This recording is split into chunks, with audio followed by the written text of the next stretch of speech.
अस्सलाम वालेकुम वरहमतुल्लाहि वबरकातुहू। आज के सेशन में मैं आपको खुशामदीद कहता हूँ। गुज़श्ता सेशन में हमने माइक्रोसॉफ्ट वर्ड के अंदर माइक्रोसॉफ्ट एक्सेल का स्टूडेंट डाटा वहाँ से मेल मर्ज के ज़रिए पिक किया था, और वहाँ पर हमने स्टूडेंट आईडी कार्ड बनाया था, या हम रिज़ल्ट कार्ड भी बना सकते हैं, और उसके अलावा हम बहुत सारी चीज़ें बना सकते हैं। ये देखिए मैंने यहाँ पर ये स्टूडेंट बायोडाटा फॉर्म बनाया था, और यहाँ से ये देखिए, अगर मैं आपको बताना चाहूँ तो ये देखिए ये डॉट PDF लिखा हुआ है, मतलब कि ये PDF फाइल है। ठीक है ना। PDF फाइल क्या होती है ये देखें। अगर मैं इसके ऊपर क्लिक करता हूँ तो यहाँ पर फाइल टाइप लिखा आता है क्रोम HTML डॉक्यूमेंट। ठीक है ना। तो मेरे पास PDF रीडर के लिए PDF रीडर भी होता है, और जो है ना वो अडोब एक्रोबेट रीडर जो है बहुत पॉपुलर है, और मेरे पास फॉक्सिट रीडर है। ठीक है ना 12। तो मैं इसको ओपन करता हूँ, और फिर इसके अंदर मौजूद सेटअप है, मैं उसको रन करता हूँ तो आप देखें मेरे पास सेटअप रन हो जाता है। मैं इसको नेक्स्ट करता हूँ, आपके सामने इसको मैं इंस्टॉल करने की कोशिश करता हूँ, और फिर आपको दिखा देता हूँ कि मैं बैक एंड पे जो विंडोज़ हैं उनको मैं नीचे कर देता हूँ ताकि आपको वाज़ेह रहे। मैं इसको इनेबल कर देता हूँ, और फिर यहाँ पर मैं install free 14 days, don't install a free 14 days. ठीक है ना। मैं 14 डेज फ्री के लिए नहीं कर रहा, लाइफ टाइम के लिए कर रहा हूँ, और इसको इंस्टॉल कर लेता हूँ। आप देखेंगे जैसे ही इसकी इंस्टॉलेशन कंप्लीट होगी तो जो जो डॉक्यूमेंट्स PDF के हैं वो ऑटोमेटिकली फॉक्सिट रीडर का जैसे ये उनका लोगो है उसमें चेंज हो जाएंगे, मतलब कि वो फाइल एक्सटेंशन चेंज हो जाएगी। इसी तरह मैं आपको बताना चाहूँगी कि ये एप्लीकेशन है, और हर एक एप्लीकेशन की अपनी एक फ़ाइल एक्सटेंशन होती है। जैसे कि अगर मैं वर्ड की बताना चाहूँ तो ये W लिखा हुआ है ना, तो यहाँ पर अगर मैं क्लिक करता हूँ तो यहाँ पर माइक्रोसॉफ्ट वर्ड डॉक्यूमेंट दिखा रहा है। अगर मैं इसको राइट क्लिक करता हूँ और प्रॉपर्टीज़ पे जाता हूँ तो यहाँ पर ये देखें, ये एक्सटेंशन है इसकी .docx। ये क्यों है? बेसिकली ये है माइक्रोसॉफ्ट ऑफिस 2019 मेरे पास चल रहा है, तो इसलिए DOCX। माइक्रोसॉफ्ट 2016, 17, 18, 19 में DOCX की एक्सटेंशन आती है। अगर आप इससे पीछे चले जाएं तो 2013 आती है, वो DOC के साथ आती है .doc। और इसी तरह अगर आप इससे मज़ीद बैक जाएं 2007 पे चले जाएं तो .doc आती है। इसी तरह 2003 पे चले जाएं तो भी DOC आती है। ठीक है। ये एक्सटेंशन के हवाले से देखें हमारा जो है ना वो फॉक्सिट रीडर इंस्टॉल हो चुका है। यहाँ पर लिखा रहा है लॉन्च, तो मैं बिल्कुल इसको लॉन्च करूँगा, यस करूँगा और यहाँ पर नॉट नो कर दूँगा। ठीक है। और यहाँ पर नो कर देता हूँ मैं इसको, और ये देखिए मेरे पास ये ओपन हो चुका है। मैं इसको अभी फ़िलहाल बंद कर देता हूँ। अब देखें ये मेरी जो फाइल क्रोम की थी ना, अब मैं इसको अगर ये देखें अभी ये क्रोम में ही है, मैं डबल क्लिक करता हूँ और ये मुझे पूछेगा, क्योंकि लास्ट टाइम इसने क्रोम में ऑटोमेटिकली, लेकिन इसने कहा कि select an application to open this .pdf file. तो अब PDF फाइल की हमारे पास ये PDF रीडर आ गया। मैं इसके ऊपर क्लिक करता हूँ और जस्ट वन कर देता हूँ आपको बताने के लिए। ठीक है। यहाँ पर इसको मैं अनचेक करके तो नो करता हूँ। ठीक है। अब देखें ये मेरे पास PDF की फ़ाइल आ गई है। अब मैं यहाँ से इसमें जूम आउट करता हूँ,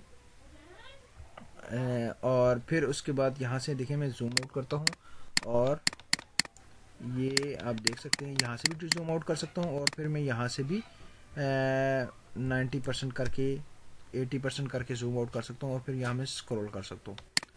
ठीक है। अब जैसे कि मैंने आपको बताया था क्रोम में, तो यहाँ पर भी मैं ये प्रिंट के ऊपर क्लिक करता हूँ और ये मेरी प्रिंट स्क्रीन आ जाती है। यहाँ पर देखें ये मेरा प्रिंटर है, HP का है लेज़रजेट P2055DN। D से डुप्लेक्स होता है और N से नेटवर्किंग होता है, ये आपको वैसे बता रहा हूँ। और 2055 होगा तो N जिसके आगे लिखा होगा तो उसका मतलब है नेटवर्किंग वाला है, और DN मतलब डुप्लेक्स मतलब बैक टू बैक प्रिंटिंग भी करता है, और जो है वो नेटवर्किंग पर भी है। मेरे पास ऐसा प्रिंटर है जो बैक टू बैक भी प्रिंट करता है और नेटवर्किंग पर भी है, तो वो मेरा इंस्टॉल्ड है ऑलरेडी। ठीक है। आपके पास अगर आप प्रिंटर नहीं होगा तो आपके पास ये दोनों चीज़ें होंगी, वन नोट डेस्कटॉप और माइक्रोसॉफ्ट प्रिंट तो PDF, तो ये आपके पास अवेलेबल होंगे। अच्छा, मैं आपको बताना चाहूँगा कि देखें यहाँ पर ये है प्रिंट हैंडलिंग, तो यहाँ पर स्केल आ गया कि आप अपनी मर्ज़ी से स्केल इसको कर सकते हैं। जैसे कि यहाँ पर मैं बिल्कुल ज़ीरो स्केल करूँगा तो वो एज इट इज़, ये क्योंकि A5 साइज था तो बिल्कुल सेंटर में आ गया है। फिर टू प्रिंट मार्जिन, प्रिंट अपना मार्जिन छोड़कर प्रिंटर का, तो बाकी जगह पर ये फिट हो जाएगा। और विदाउट मार्जिन ये देख, वो मैं आपको दिखाऊं तो अगर ये बड़ा हो तो वो विदाउट मार्जिन आ जाता है, ठीक है। रिड्यूस टू प्रिंटर मार्जिन, मतलब प्रिंटर मार्जिन रिड्यूस कर देगा, ये देखें। और कस्टम स्केल अपनी मर्जी से 100% की बजाय मैं 150% कर देता हूँ, तो देखिए मेरे प्यूरो पेज पर आ गया। इसी तरह अपनी मर्जी से कर सकते हैं, ठीक है ना। और उसके बाद मैं यहाँ पर जब प्रिंटिंग करूँगा तो मेरे पास अगर पेज 1/30 प्रिंट है तो मैं वहाँ पर ऑल पेज करना सकता हूँ, ऑल पेज ओनली, मतलब कि देखिए यहाँ से मैं अगर प्रीव्यू करता हूँ तो मेरे पास ऑड पेज आ जाएंगे, ठीक है ना। जैसे कि आप अगर गौर करें तो यहाँ पर ID 1 आ रही है। उसके बाद नेक्स्ट करूँ तो सॉरी, सिस्टम थोड़ा हैंग हो रहा है। अभी मैं आपको दिखा देता हूँ, देखें ये देखें 1 आ गया स्टूडेंट ID, गौर करें तो। बल्कि मैं आपको इसको थोड़ा सा बड़ा करके दिखा देता हूँ, ये देखें आप, स्टूडेंट ID 1, और मैं नेक्स्ट करता हूँ तो 3 आ रहा है, ठीक है।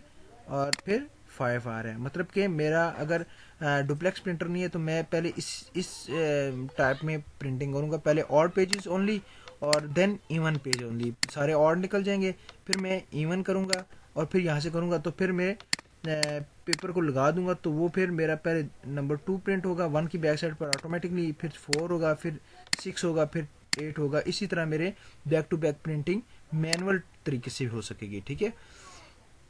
उसके बाद दूसरी जो चीज़ मैं बताना चाह रहा हूँ, मैं यहाँ पर ऑल पेजेस कर देता हूँ। और अगर मैंने एक पेपर प्रिंट करना हो तो यहाँ पर मैं जस्ट फॉर एग्जांपल यहाँ पर जाके तो मैं जस्ट ये करता हूँ करंट पेज, तो जस्ट ये फर्स्ट वाला करंट पेज आएगा क्योंकि मैंने बैक एंड पे करंट पेज 1 सेलेक्ट किया हुआ होगा, ठीक है। मैं ऑल पेजेस कर देता हूँ। यहाँ पर देख लें कि स्केल इसका जो है वो इस हिसाब से हम एडजस्ट कर देते हैं, टाइल लार्ज पेजेस, ठीक है।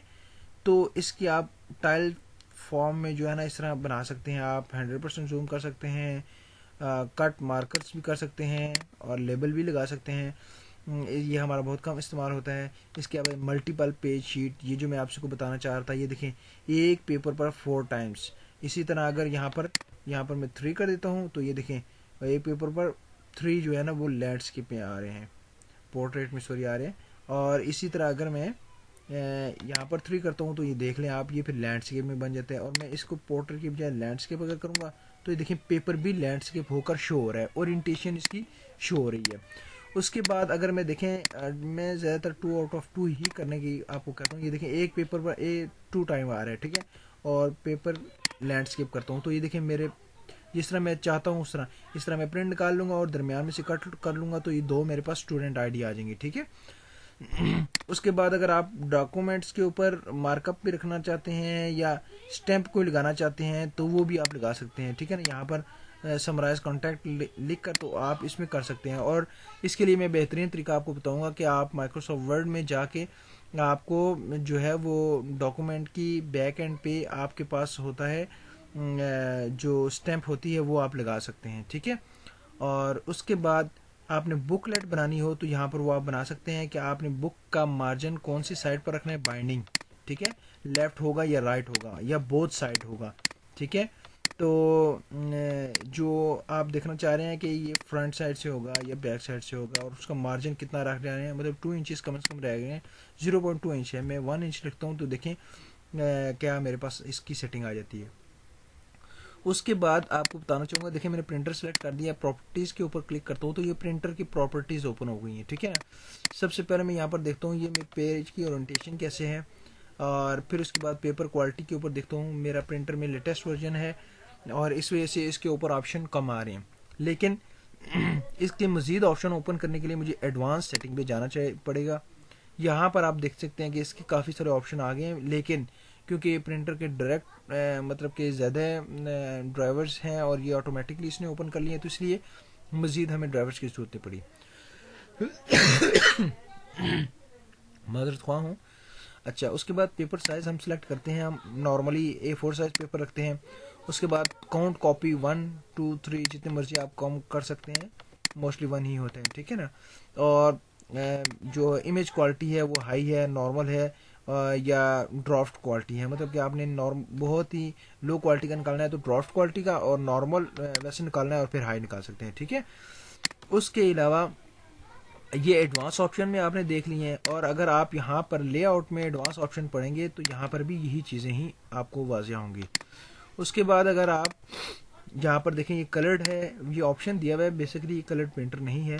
और यहाँ से हम पेपर सोर्स सेलेक्ट कर सकते हैं। जैसे मेरा प्रिंटर है तो इसकी जो मैनुअल ट्रे होती है फर्स्ट वाली, वो मैनुअल फीड उसको बोलते हैं। अमूमन ज़्यादातर सेकंड ट्रे होती है, जो मैनुअल फीड होती है वो ट्रे 1 भी होती है, ये दोनों एक ही हैं। और ट्रे 2 जो है ना मोस्टली यूज़ करते हैं हम। और यहाँ पर मीडिया टाइप में प्लेन पेपर करते हैं, ठीक है ना। अगर आपको कलर प्रिंटर यूज़ करना है तो उसके लिए लेटर हेड भी कर सकते हैं, मैट 90 ग्राम भी कर सकते हैं, लेज़र जेट 90 ग्राम भी कर सकते हैं, ग्लॉसी पेपर भी कर सकते हैं। उसके अलावा जो HP के कलर मैट 105 मतलब 105 ग्राम वाला पेपर है वो भी आप यूज़ कर सकते हैं, 120 ग्राम 130 ग्राम। वो अब उसकी वजह यह है कि यहाँ पर जिस टाइप से हम यहाँ पर सिलेक्ट करेंगे ना तो उस हिसाब से वो प्रिंट की प्रेजेंटेशन होगी, ठीक है।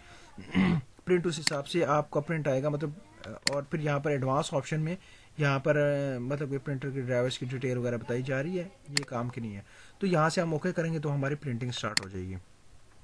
उसके अलावा मैं आपको आज के सेशन में ये बताना चाहूँगा कि देखें, जैसा कि ये मैं सॉफ्टवेयर वाला अपना फोल्डर ओपन करता हूँ तो उसमें यहाँ पर मुझे कुछ चीज़ें नज़र आ रही हैं।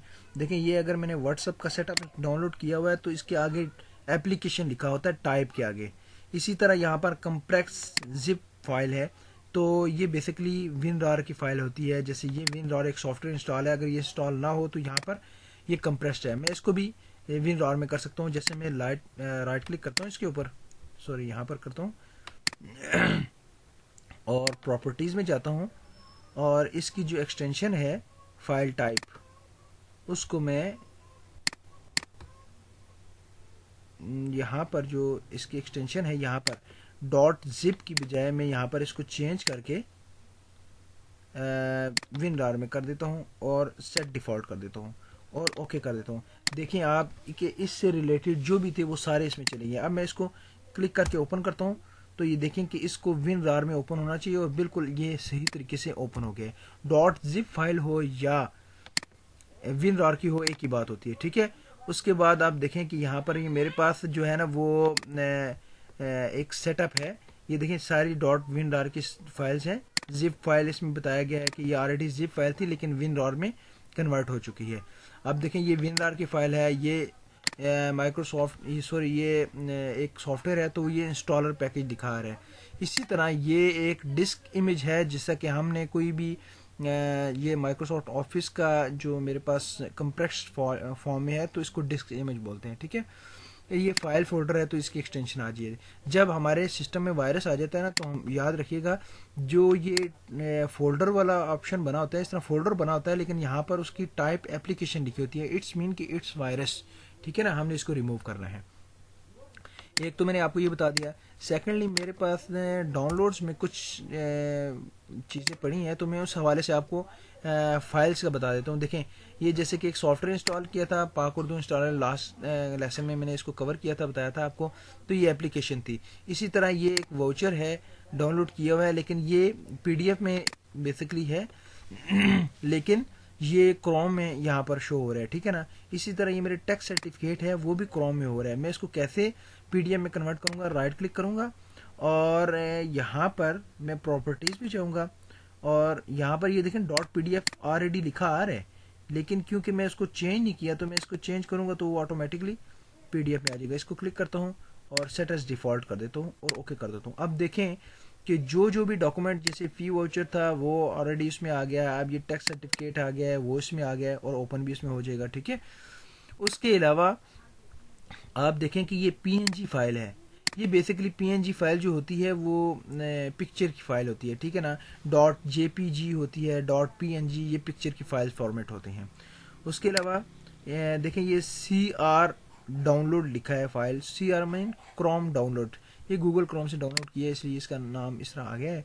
उसके अलावा अगर आप देखते जाए नीचे तो ये देखिए ये एक फ़ाइल है इलामा इकबाल की गालिबन पिक्चर डाउनलोड की थी, तो ये JPEG फाइल है। मैं इसको ओपन करता हूँ तो आपके सामने वाजिया हो जाएगी ये पिक्चर कौन सी थी, तो आपको आइडिया हो जाएगा कि ये देखें इलामा इकबाल की ये पिक्चर थी, ठीक है ना। मैं इसको थोड़ा सा जूम भी कर लेता हूँ। और इसके अलावा अगर आप देखते रहें तो मेरे पास फाइल फॉर्मेट यहाँ पर माइक्रोसॉफ्ट वर्ड डॉक्यूमेंट आ रहा है, PNG फाइल आ रही है, ये ओपेरा एक सॉफ्टवेयर है तो वो एप्लीकेशन आ रहा है। इन चीज़ों की टाइप को समझना क्यों ज़रूरी है उसकी भी वजह मैं बता देता हूँ। ये देखिए ये है जी एक मेरे पास लैंग्वेज है, मैंने अल मुसहफ कुरान की ये फ़ॉन्ट इंस्टॉल करना था, तो मैं इसको डबल क्लिक करता हूँ तो ये देखिए ये मेरे पास ये फ़ॉन्ट है, तो मैं इसको जस्ट इंस्टॉल करता हूँ, तो मेरे पास ऑलरेडी इंस्टॉल है, मैं इसको नो कर देता हूँ। बेसिकली जस्ट ये इंस्टॉल हो जाता है, ठीक है ना। तो ये इसमें बहुत अच्छी अच्छी चीज़ें हैं, तो इस वजह से मैंने इसको डाउनलोड किया था। बहरहाल आपको बताने का मकसद ये देखें यहाँ पर ये मेरे पास सूरह यूनुस मैंने डाउनलोड की थी। इसी तरह ये जो चीज़ें आ रही हैं ये आपको बताने का एक ख़ास मकसद है। वो मकसद ये है कि देखें अगर मैं एक फ़ाइल है जैसा कि ये PDF की फ़ाइल है, मैं इसको ओपन करता हूँ वर्ड फाइल में, ओपन विद, अगर मैं इसको चूज़ एन अदर एप्लीकेशन और नोटपैड में अगर कोशिश करूँ तो देखते हैं क्या आएगा इसका। हालांकि मैंने इसको गलत किया, ऑलवेज नहीं करना चाहिए था, बट देखते हैं क्या आता है। ये देखें आप देख सकते हैं कि वो एक एग्रीमेंट था, लेकिन इसकी देखें क्या कंडीशन हो गई है। ये फाइल फॉर्मेट का अगर सही ना हो तो ये नुकसान होता है। अब इसी को मैं आपको PDF करके बताता हूँ। देखिए मैं इसको राइट क्लिक करता हूँ और इसकी प्रॉपर्टीज़ में जाने के बाद इसका फॉर्मेट दोबारा PDF कर देता हूँ, चेंज कर देता हूँ PDF और सेट एज डिफ़ॉल्ट कर देता हूँ और ओके कर देता हूँ। अब यही मैं एग्रीमेंट डबल क्लिक करके ओपन करता हूँ तो आप ये देखें ये मेरे सामने वाजिया हो जाता है, ठीक है। ये PDF की फ़ाइल ओपन होगी। ये फ़र्क होता है कि आप अगर PDF की फ़ाइल को मैं आपको एग्जांपल के तौर पर यहाँ पर आप इसको क्लिक कर दें और यहाँ पर नेवर रिमाइंड भी करें और ओके कर दें तो ये आपको दोबारा तंग नहीं करेगा। अब इसी तरह ये जो स्टूडेंट डाटा है फाइल है अगर मैं इसको ओपन करता हूँ अपने डॉट टेक्स्ट फाइल में, जो मैंने पहले एक दफ़ा ट्राई कर चुका हूँ नोटपैड में, तो आप देखें कि देखें ये कैसे आ रही है फ़ाइल। आप देख सकते हैं ये स्टूडेंट डाटा की फ़ाइल है और ये देखें आपके पास कैसे आ रही है अगर इसका फॉर्मेट चेंज हो जाता है तो। लेकिन अगर मैं इसको अपने फॉर्मेट में ओपन करता हूँ तो ये देख सकते हैं आप कि किस तरीके से आ रही है। तो ये फ़ाइल की फॉर्मेटिंग, फ़ाइल की टाइप का समझना बहुत ज़रूरी है। देखिए ये मेरे पर कुरान हकीम था, पहले वो गूगल क्रोम की तरह आ रहा था, लेकिन अब ये देखें अगर मैं PDF को ओपन किया है तो देखिए मेरे पास ये PDF में ओपन हो गया है। मतलब कि ये PDF ना इंस्टॉल करने की वजह से मेरे साथ इस तरह हुआ कि वो मुझे गूगल क्रोम में ये चीज़ें यूज़ करनी पड़ रही थी। आपको भी अगर देखिए मैं भी अगर कंप्यूटर में कोई विंडोज़ वगैरह इंस्टॉल करते हैं तो उसके बाद माइक्रोसॉफ्ट वर्ड इंस्टॉल करते हैं तो उसमें लाजमी तौर पर इसको PDF को लाजमी करें ताकि आपके बहुत सारे डॉक्यूमेंट्स जो PDF के थ्रू होते हैं वो आपके बआसानी खुल सकें। इंशाल्लाह नेक्स्ट सेक्शन में मिलते हैं। जज़ाकुमुल्लाह खैर। अस्सलाम वालेकुम व रहमतुल्लाहि व बरकातुहू।